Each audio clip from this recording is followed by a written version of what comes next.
Delikado sa step 4 kung minimum invites ang i-required. Patay.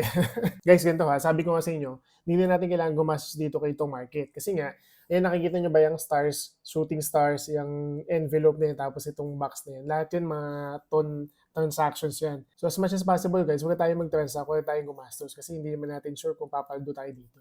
So actually guys, pag chinek nyo tong airdrop section nila, ito pa din naman yun, ginaganda lang nila ng konti.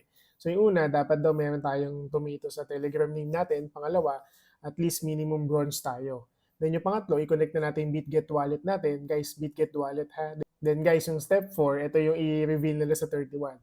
So tingin ko dito, it's either transactions or referrals. So mas maganda sana transactions na lang.